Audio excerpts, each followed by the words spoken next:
In the late summer of 1872, a section of riverbank along a tributary of the Kentucky River gave way after a period of sustained heavy rain and collapsed into the water below. This kind of event was common in that part of the state. The limestone karst geology of central Kentucky produces unstable ground near moving water, and banks that have held for decades will fail without much warning when the water table shifts. The farmers and rivermen who lived along that stretch had seen it before. They expected to find the usual result of a bank collapse: exposed root systems, displaced clay, raw rock, the mundane anatomy of a hillside turned inside out. What they did not expect was what the collapse had cut through on its way down. The face of the newly exposed bank showed, in cross-section, a layer that did not belong to any natural stratigraphy. It ran horizontally across the face of the cut for a distance of several hundred feet before the bank curved away from sight. And what it contained, visible in the raw earth like objects pressed into wax, were coffins, hundreds of them, stacked in deliberate arrangement, tier upon tier, at a depth that placed their burial somewhere far outside the range of any cemetery the local community had any knowledge of. The men who found them sent word to the county seat. By the following week, a small group that included a local physician, a newspaper correspondent, and 2 men from the nearest historical society had ridden out to examine the site. What the physician measured and what the correspondent wrote down are the details that have kept this discovery inside the Tartaria conversation for over 150 years, because the coffins, where they had survived intact, and many of them had, contained remains. And the remains were not the remains of men and women the size of the men and women who found them. If you follow the evidence for a prior race of large people in the American interior, subscribe now, because this channel has been building the documentary case piece by piece. And this piece is one of the oldest and most specific. To understand what made the 1872 discovery unusual, even by the standards of a decade when unusual burial discoveries were fairly common, you have to understand the geography it sat inside. Central Kentucky in 1872 was not a place without history. The Adena and Hopewell cultures had built mounds across the Ohio River Valley for centuries before European contact. Burial practices, including earthworks and organized cemeteries, were established features of the region's pre-contact past. A large cemetery of unusual construction in central Kentucky in 1872 was not without context. The question the physician and the correspondent were asking was not whether the people in the ground were old. It was whether they were the same people whose history the existing framework had already accounted for. And the measurements the physician recorded were a direct answer. The answer was no. The physician measured the skeletal remains in 3 of the open coffins. He recorded his measurements in the notes he kept during the site visit, notes that were later transcribed in part by the correspondent, and published in a regional paper the following month. The transcription is the document that survives. The original notes have not been located. But the transcription is specific in the way that medical measurements are specific when a trained man is writing them down in the field. The physician noted femur length. He noted the width of the cranial vault. He noted the dimensions of the jaw. He noted the span of the ham bones where they had been preserved. And in the notes that the correspondent transcribed and published, every one of those measurements exceeds the normal range of human anatomy by a proportion that is not attributable to natural variation within the recognized spectrum of human height. The femur lengths recorded are consistent with individuals standing somewhere between 7 and 8 feet tall. The jaw dimension suggests a proportionally scaled skull. The handspan, in the one intact set of ham bones the physician measured, was described in the published transcription as considerably more than double that of the physician's own hand. And the physician notes his own hand as a reference because he placed it against the bones for comparison.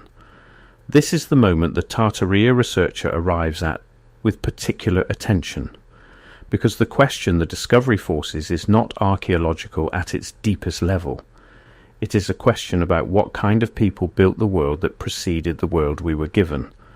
The Tartaria investigation returns repeatedly to evidence of construction that exceeds the engineering capacity we are told those eras possessed. to buildings too large and too precise for the populations and tools the official timeline assigns to them.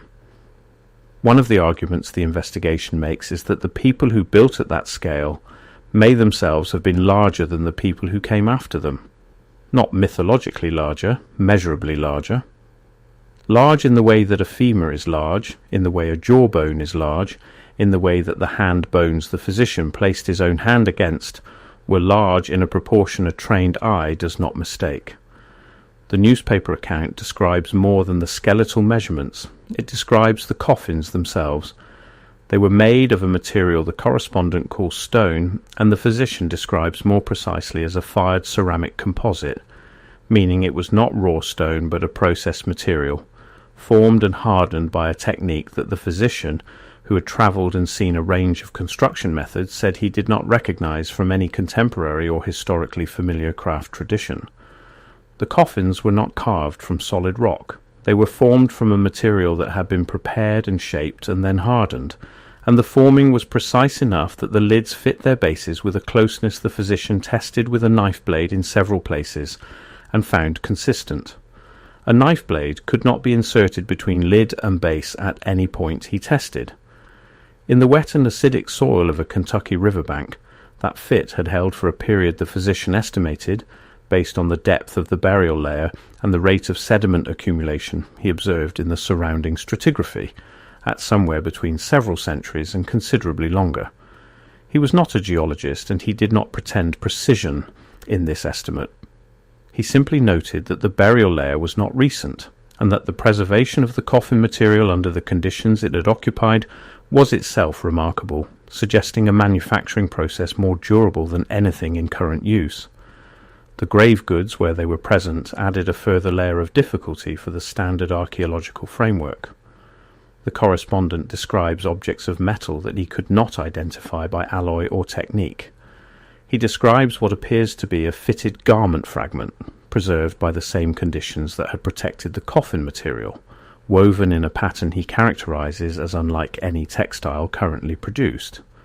He describes a flat disc of dark material, smooth and regular, that the physician examined and described as worked, meaning shaped deliberately, but whose purpose neither man could determine. None of these objects were sent to a recognized institution for analysis.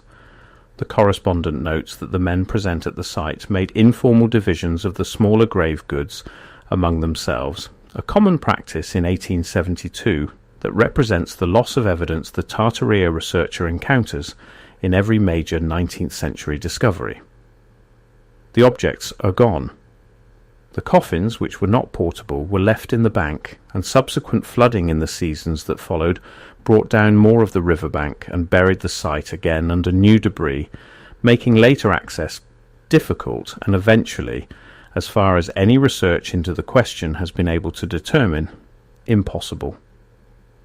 The physician's name is in the published transcription.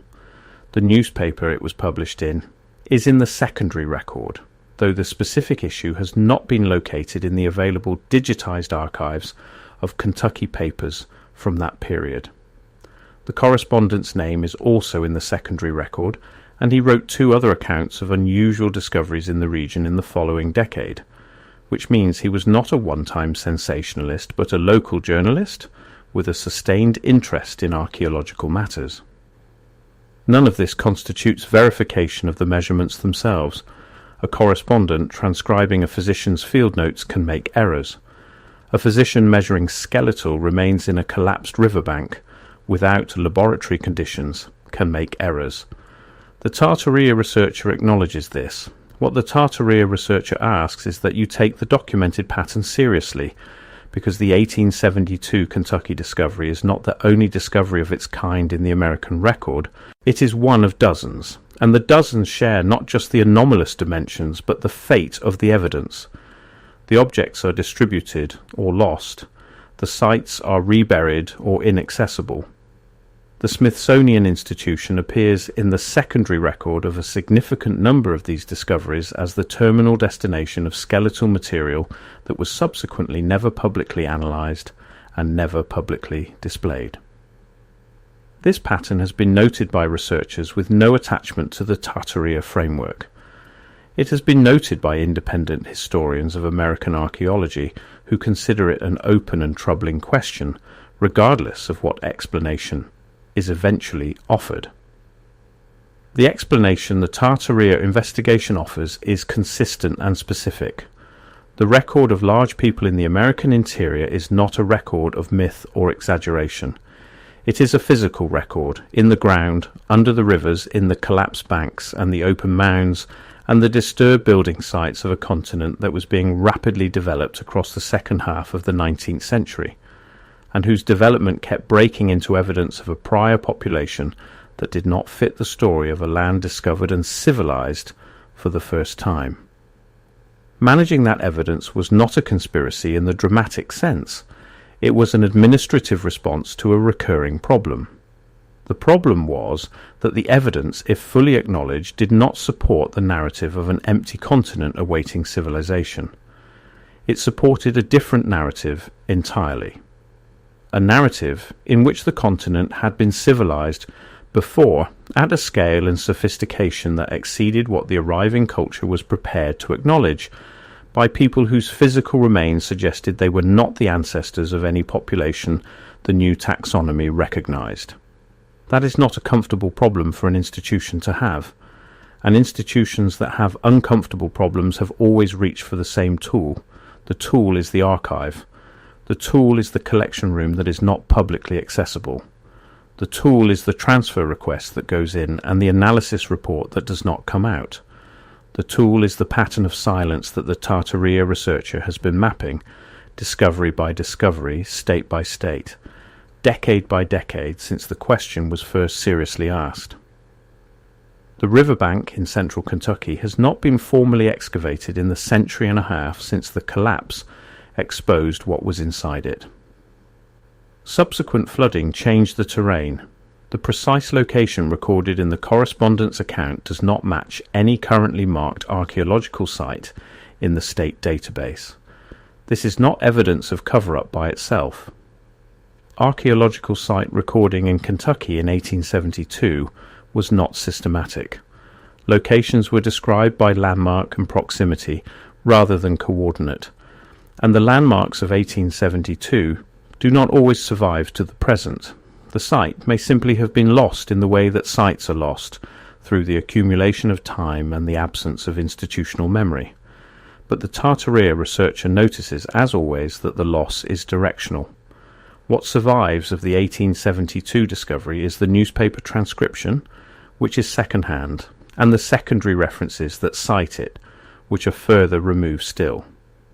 What does not survive is the physician's original field notes, the specific objects the men divided among themselves, any formal institutional record of the discovery, and the site itself, which lies somewhere under a landscape that has since been farmed and flooded and developed in ways that make independent investigation difficult without resources that no independent investigator has been given reason to assemble. Hundreds of coffins stacked in tiers in the collapsed face of a riverbank that no living person had opened or surveyed. Each one built to a standard of fit and material that the physician, a trained professional, said he did not recognize. Each one built to contain a person for whom the furniture of the ordinary world, the chairs, the doorways, the beds, the tools, would have been made at a different scale. People who built at a different scale. People whose infrastructure, if the Tartaria argument is correct, was the infrastructure that the next civilization inherited, moved into, and eventually learned to call its own, because the people who built it were gone, and gone, people do not correct the record. The river took the bank in the late summer of 1872 and showed what was inside for long enough that a physician and a correspondent could ride out and write it down. Then the river came back for the rest of it, and the record, like the bank, has been collapsing ever since, one lost document at a time, until what remains is a transcription in a paper that has not been fully digitized, in an archive that requires a physical visit, in a state that is not looking for what its rivers exposed 150 years ago. The ground holds more than the river showed. It always does. Stay with this channel, because the next collapse is already documented and the measurements are already in the record, waiting for someone to go back and read them.